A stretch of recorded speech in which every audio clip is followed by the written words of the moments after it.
नमस्कार। आपका birth detail 15 अप्रैल 1987 रात के 10 बजे आपका जन्म हुआ है। आपकी कुंडली वृश्चिक लग्न और तुला राशि की कुंडली है। लगन के स्वामी मंगल तो राशि के स्वामी शुक्र हैं, क्योंकि चंद्रमा 7 नंबर में बैठा है। वृश्चिक लगन और मंगल का जल तत्व राशि का गहराई का लगन कहलाता है। अगर उसमें शनि जैसा एक गंभीर ग्रह बैठ जाता है तो व्यक्ति जीवन में कुछ रिजर्व नेचर का हो जाता है, स्वभाव में गंभीर होता है। शनि वक्री होकर लगन में है तो व्यक्ति जीवन में सभी परिस्थितियों में मेहनत करने के लिए तैयार है। इसको कहते हैं कि शनि का संबंध जहाँ जिस भाव से बने उस भाव से संबंधित मेहनत होनी शुरू हो जाती है। अब शनि लगन में बैठे हैं तो शारीरिक मेहनत जीवन में ज़्यादा शुरू हो जाएगी। ऐसा प्लेनेट आपको जीवन में ज़रूरत से ज़्यादा मेहनत कराने वाला होगा, तब कहीं जाकर ये ग्रह आपको परिणाम देगा। इसको हम ये जान सकते हैं। वक्री शनि लगन में हो तो मजबूत होता है। ऐसा व्यक्ति अपने जीवन में खुद के बल पर आगे बढ़ने की सामर्थ्य रखता है। जब मंगल जैसा ग्रह लग्नेश होकर लगन को वापस देख रहा हो, शनि को भी दृष्टि दे रहा हो, तो ऐसे लोग जीवन में सभी परिस्थितियों में ढलने वाले होते हैं। चाहे आप कितने ही रईस परिवार से पैदा हुए हों, चाहे कितने भी गरीब परिवार में पैदा हुए हों, लेकिन ये वो योग है कि व्यक्ति अपने जीवन में कैसी भी परिस्थिति में पैदा हुआ हो, लेकिन उससे बेहतर ही जाता है दुनिया से। कि भैया मैंने अपने जीवन में अगर मुझको परिवार से 50 रुपये मिले तो जब मैं इस दुनिया से गया हूँ तो आज मेरे पास 500 हैं। इसका मतलब ये है कि पर्सनैलिटी को भी निखारता है ये कॉम्बिनेशन, और मेहनत करने की स्थिति को भी निभाता है। लग्नेश का लगन को देखना इस दायित्व को भी पूरा करता है कि व्यक्ति कैपेबल है। हमें हॉरोस्कोप की योग्यता पता लगती है उसके लगन लग्नेश से, कि भी लग्नेश लगन को देख रहा है, लग्नेश केंद्र में मंगल बैठा है, हाँ भाई हॉरोस्कोप मजबूत है, व्यक्ति कुछ करेगा। मंगल सप्तम भाव में शुक्र की राशि में है, शुक्र से भी चौथे घर में मंगल है। इसका मतलब व्यक्ति मांगलिक है। शुक्र आपकी कुंडली में चौथे घर में बैठा हुआ ग्रह है। इस हॉरोस्कोप में आप देखिएगा 3 प्लैनेट किस तरीके से बैठे हैं। मंगल शुक्र की राशि में, शुक्र शनि की राशि में, और शनि मंगल की राशि में। तो ये तीनों कॉम्बिनेशन आपस में एक दूसरे से मिले हुए हैं कि लगन चौथा और सप्तम के मालिक आपस में एक दूसरे की राशियों से आगे बढ़ते हुए बैठे हैं। इसका मतलब होता है कि कहीं ना कहीं ये बहुत अच्छी साठगांठ हुई है ग्रहों की। लग्नेश कौन है? शरीर। चौथा घर कौन है? भूमि, जमीन, ज़्यादा, सुख साधन। सप्तम भाव पत्नी, यानी जीवन में इन सब का सुख मिलेगा। प्रॉपर्टी का सुख मिलेगा, सुख साधन मिलेंगे, अपने बल पे मेहनत करके जीवन में आगे बढ़ेंगे। उस लिहाज से कॉम्बिनेशन अच्छा है। उच्च का सूर्य छठे घर में। छठा घर रोग, ऋण, रिपु, नौकरी के लिए जाना जाता है, सरकारी क्रियाकलापों के लिए भी जाना जाता है। क्योंकि अगर सूर्य दशमेश होकर यहाँ उच्च के हों तो ऐसे लोगों को जीवन में कभी कभी सरकारी लोगों के माध्यम से सरकारी ठेका, सरकारी लोग, अधिकारियों के संपर्क में आकर जीवन में लाभ मिलता है। सूर्य यहाँ मंगल की राशि में उच्च के होकर बैठे हैं, मंगल यहाँ केंद्र में है। हाँ, व्यक्ति अपने जीवन में अपनी मेहनत से आगे बढ़ सकता है। सूर्य जब दशमेश होकर उच्च का हो, चाहे कहीं भी बैठा हो, तो ये उच्च का प्लेनेट खास तौर पे दशमेश अगर उच्च का हो जाता है तो व्यक्ति को स्वतंत्र काम करने की इच्छाएं जागृत करता है। सूर्य तो आपका नवांश कुंडली में भी उच्च का है, यानी व्यक्ति जीवन में प्रयास यही करेगा कि मुझे किसी के दबे बसे काम नहीं करना। हॉरोस्कोप में कॉम्बिनेशन मरकरी, जुपिटर, राहु का। मरकरी अच्छा है, 8वें और 11वें घर का मालिक होकर पंचम भाव में है, पंचमेश बृहस्पति के साथ है, अपनी दशा में सोर्स ऑफ इनकम देगा। लेकिन 5th हाउस में जुपिटर राहु है, जिसको शास्त्र कहता है गुरु चांडाल दोष। कि बृहस्पति राहु कुंडली में जितने ज़्यादा निकट हों वो खतरनाक होता है, क्योंकि इस कॉम्बिनेशंस के कारण व्यक्ति अपने आप को जीवन में समझता है कि जितना ज़्यादा मैं सोचता हूँ, जितना दिमाग मुझ में है, जितनी योजना बुद्धि मेरे पास है, इतनी किसी और के पास नहीं। इसको वो योग भी कहते हैं कि ऐसे लोग अपने जीवन में अपने आप को अन्य लोगों के मुकाबले इंटेलिजेंट समझ लेते हैं। या गुरु राहु का योग आपकी मति को भ्रम करता है, गुरु राहु का योग आपकी सद्बुद्धि को भ्रम करता है, गुरु राहु का योग आपको ठीक प्रकार से निर्णय नहीं लेने देता। जब राहु बृहस्पति के इतने ज़्यादा निकट हो कि राहु 17 डिग्री का, बृहस्पति 16 डिग्री का, दोनों के बीच में 1 डिग्री का फासला है, तो ये क्लोज हो गया। राहु ने बृहस्पति पे ग्रहण लगाया। बृहस्पति कौन है? पंचमेश है। बृहस्पति आपकी बुद्धि है, आपका ज्ञान है, आपका विवेक है, आपको किसी ने कोई बात समझाई, आपने उसको कह दिया हाँ जी ठीक है मैं मान लूँगा, लेकिन आप मानेंगे नहीं वो बात। इसको कहते हैं गुरु राहु का चांडाल दोष के व्यक्ति सुनेगा सबकी करेगा मन की, और इसी कारण आप अपने जीवन में डाउनफॉल का सामना भी करेंगे कि आप जब जब कठिन निर्णय लेंगे, अपने जीवन में बिना किसी से पूछताछ करे हुए निर्णय लेंगे, किसी की सलाह नहीं मानेंगे, तब आपको जीवन में प्रॉब्लम होगी। क्योंकि जुलाई 17 से जनवरी 2020 के बीच आपको शनि में बृहस्पति की दशा थी। बृहस्पति आपकी कुंडली में राहु के साथ, यहाँ भी बृहस्पति नवमांश में राहु के साथ, और दशमांश में बृहस्पति 12वें और तीसरे घर का स्वामी होकर फिर राहु के साथ है। इसका मतलब ज़रूर उस दौरान कोई ना कोई जीवन में प्रॉब्लम आई है। कोई ना कोई आपने डिसीजंस लाइफ में ऐसा लिया होगा जिसके कारण हो सकता है उसका खामियाजा आप आज तक भुगत रहे हो। चाहे आपने कोई नुकसान कर दिया हो, चाहे आपने, जैसे आपने ये बताया कानूनी विवाद चल रहा है, पार्टनर के साथ ज़मीन कार्य है, तो हो सकता है ये उस दौरान भी हो, लेकिन ऐसा आपकी हॉरोस्कोप में है। ऐसा क्यों होता है कि आप ये प्लेनेट 5th हाउस में बैठे, पंचम भाव बुद्धि का, दशम भाव कर्म का, कर्म से 8वें घर में जब गुरु राहु का योग हो तो व्यक्ति स्वयं अपनी गलत निर्णय, गलत बुद्धि का शिकार हो जाता है।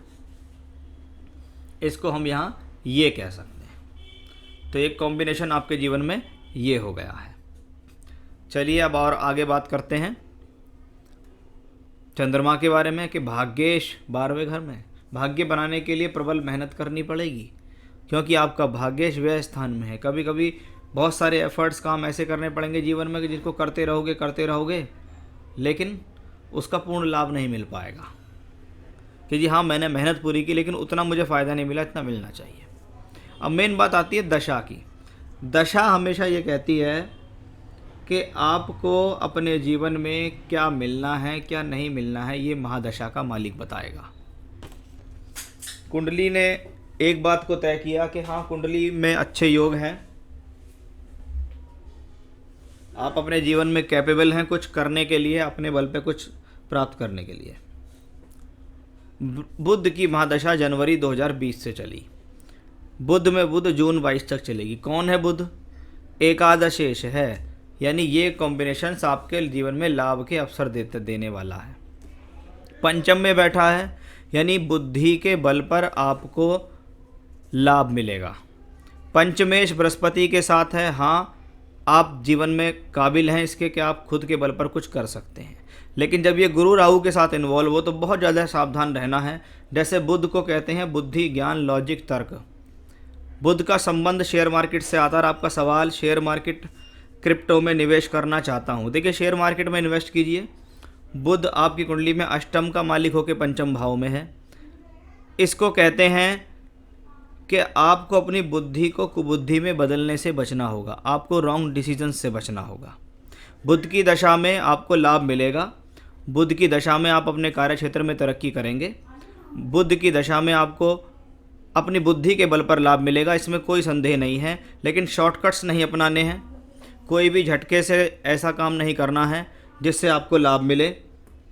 धीरे धीरे चलना है। जैसे इन्वेस्टमेंट करना है स्टॉक मार्केट में, कर सकते हो, आपके अंदर इतनी योग्यता है कि आप स्टॉक मार्केट को समझ सकते हो। जब आप स्टॉक मार्केट को समझेंगे तो लॉन्ग टर्म इन्वेस्टमेंट करेंगे। लंबी दूरी का इन्वेस्टमेंट आपके लिए जीवन में करना बहुत ज़्यादा ज़रूरी होगा।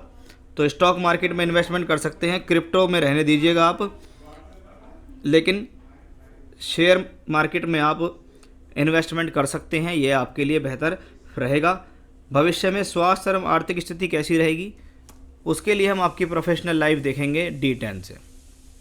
D10 दशमांश कुंडली। दशमांश कुंडली में बुध शनि की राशि में बैठा हुआ ग्रह, और शनि की राशि में बैठा हुआ ग्रह आपकी कुंडली में दूसरे घर में धन भाव में बैठा है। इसका मतलब बुध आपको सोर्स ऑफ इनकम देने वाला ग्रह है। आप मेहनत करेंगे, आने वाले समय में, भविष्य में आप आगे बढ़ेंगे, इसमें कोई भी संदेह नहीं है। यानी आने वाले समय में हेल्थ वाइज मुझे कोई बड़ी प्रॉब्लम दिखाई नहीं दी, आर्थिक स्थिति आपकी ठीक रहेगी। नया व्यापार करना चाहता हूँ, व्यापार कौन सा होगा, किस क्षेत्र में सफलता मिलेगी। और आपने पूछा है ज़मीन में कानूनी विवाद चल रहा है, क्या होगा, एवं पार्टनर के साथ ज़मीन का कार्य करना ठीक होगा या नहीं। पार्टनरशिप्स के लिए देखा जाता है 7th हाउस। 7th हाउस में मंगल बैठा है, षष्ठेश होकर बैठा है। दशमांश में सप्तम भाव का मालिक चंद्रमा है, यहाँ बैठा है। बुध की दशा आपको चल रही है। पार्टनरशिप आप कर सकते हैं। ये हॉरोस्कोप कोई ऐसी हॉरोस्कोप नहीं है कि जो पार्टनरशिप को लेकर बहुत ज़्यादा प्रॉब्लम में फंसे। कर सकते हैं, बहुत ज़्यादा ध्यान से और सोच विचार से आपको अपनी पार्टनरशिप को चलाना है और बढ़ाना है आगे। वो चीज़ आप यहाँ पार्टनर के साथ मिलकर काम कर सकते हैं। नया व्यापार करना चाहता हूँ, व्यापार कौन सा होगा, किस क्षेत्र में होगा, या ज़मीन का कार्य करना ठीक होगा या नहीं। ज़मीन के कार्य के लिए क्या चीज़ आती है, मंगल और शनि दोनों ज़मीन के कारक हैं।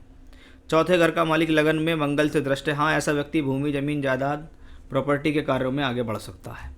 सूर्य भी मंगल की राशि में है, यहाँ भी मंगल की राशि में है, यानी कंस्ट्रक्शन से संबंधित लाइन, रोड़ी, बदरपुर, कंस्ट्रक्शन मटेरियल, बिल्डिंग के अंदर लगने वाले मटेरियल्स, उनकी लेवा बेची, उनका सप्लाई करना आप कर सकते हैं, अपने पार्टनर के साथ कर सकते हैं, ज़मीन से संबंधित कार्य कर सकते हैं। कंस्ट्रक्शन लाइन में जाएंगे तो अच्छा रहेगा कि मान लो कोई टुकड़ा आपने ख़रीदा, उसको आप बना रहे हैं, बनाने के बाद उसको बेच रहे हैं। इस तरीके के काम भी आप यहाँ जीवन में कर सकते हैं, क्योंकि शनि और मंगल से संबंधित काम आपके जीवन में बनते हैं, तो आपको इन्हीं क्षेत्रों में सफलता मिलेगी। बुध की दशा में आप नया कार्य शुरू भी कर सकते हैं, लेकिन बार बार मेरी इसी बात का आपको ध्यान रखना होगा कि आप जीवन में जब जब शॉर्टकट्स अपनाने का प्रयास करेंगे कि जल्दी से बड़ा लाभ मिले, तब तब आप अपने जीवन में नीचे ढसल जाएंगे। बुध की दशा में लंबे तरीके से ठोस रूप से कार्य कीजिए, फिर आप देखिए आपकी लाइफ में बहुत अच्छा रहने वाला है। हाँ, आप मांगलिक हैं और वैवाहिक स्थिति को भी देखते हैं। देखिए, नवमांश कुंडली में गुरु राहु का योग फिर से, पत्नी के आने के बाद गुरु राहु वाला योग, यानी जिद नहीं चलेगी, स्वभाव में सनकपन नहीं चलेगा, स्वभाव के अंदर वहम नहीं चलेगा, स्वभाव के अंदर शक नहीं चलेगा। नहीं तो ये गुरु राहु का योग कभी भी आपकी लाइफ को डिस्टर्बेंस करता है। सप्तम भाव में शुक्र केतु के साथ है, ये कॉम्बिनेशन ज़्यादा अच्छा नहीं होता। ये combination disturbance in married life देता है। कुंडली मिलान करके विवाह करें तो ज़्यादा बेहतर रहेगा, गुण मिलान करके विवाह ना करें। दशा चल रही है मरकरी में, मरकरी जून 22 तक, फिर मरकरी में आ रहा है केतु। अभी जून 2023 तक लगातार शादी से संबंधित योग आपको बने हुए हैं। वर्तमान से लेकर जून 23 तक लगातार शादी के योग हैं, रिश्ते आएंगे भी, उसमें आपकी बात बनेगी भी। बस मिलान करके अपना जो भी तुम्हें रिश्ता ठीक लगे उसको यहाँ करने की आपको ज़रूरत है।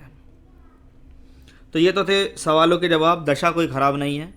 दशा बार बार यही कहती है कि मैं जीवन में धन देने आई हूँ, क्योंकि बुध यहाँ पंचमेश के साथ है। एकादश को देखते हैं कि दशा धनदायक है, दशा पैसा देगी, लेकिन शॉर्टकट्स से बचना है, अपनी बुद्धि पर काबू रखना है, बहुत सोच समझ के निर्णय लेने हैं। अभी कोई बहुत ज़्यादा उम्र नहीं निकल गई आपकी कि अब मेरा जीवन सारा ही निकल गया। अभी बहुत कुछ है जीवन में करने के लिए, और अच्छे और बड़े और सफल व्यापारी जीवन में वही हैं जिन्होंने जीवन में बहुत ठोस कदम उठाए हैं। कोई भी आदमी है व्यापार के क्षेत्र में जब तक 35, 40, 45 तक नहीं पहुंच जाता, तब तक वो उस चीज़ की पकड़ में पूरी तरीके से नहीं आ पाता। एक बार पकड़ में आता तो जीवन में 70 वर्ष तक बड़ा अच्छा पैसा कमाता है, सभी प्रकार के सुख साधन जोड़ लेता है। तो वही चीज़ आपके साथ है। करना क्या चाहिए, मैं आपको सबसे ज़्यादा ज़रूरी चीज़ मुझे इस हॉरोस्कोप में जो कमी लगी वो गुरु राहु के योग से लगी। करना क्या है, बृहस्पति को स्ट्रॉन्ग करना है। कैसे करेंगे, पुखराज पहनेंगे, पुखराज रतन पहने, बृहस्पति को राहु के प्रभाव से बचाएं। श्रीलंकन पुखराज पहने, चाहे बैंकॉक पुखराज पहने, जो चाहिए आपको मुझसे मिल जाएगा। मैं आपको अंगूठी बना के आपके एड्रेस तक भिजवा सकता हूँ। तो पुखराज रतन पहनना है और सिर्फ रुद्र गायत्री मंत्र का जाप करना है। ओम तत्पुरुषाय विद्महे महादेवाय धीमहि तन्नो रुद्रः प्रचोदयात्। ये रुद्र गायत्री मंत्र है। ये आपको गूगल से भी मिल जाएगा। जब आप लिखेंगे रुद्र गायत्री मंत्र, रुद्राक्ष की माला से 3 माला रोजाना इस मंत्र की करनी है, और कोई भी पूजा पाठ आपको नहीं करनी। रुद्र गायत्री मंत्र की 3 माला का जाप करें और पुखराज रतन धारण करें। फिर आप देखें अपने जीवन में आपको बहुत अच्छी तरक्की मिलती जाएगी। लगातार पूजा करेंगे तो फ़ायदा मिलेगा। नमस्कार।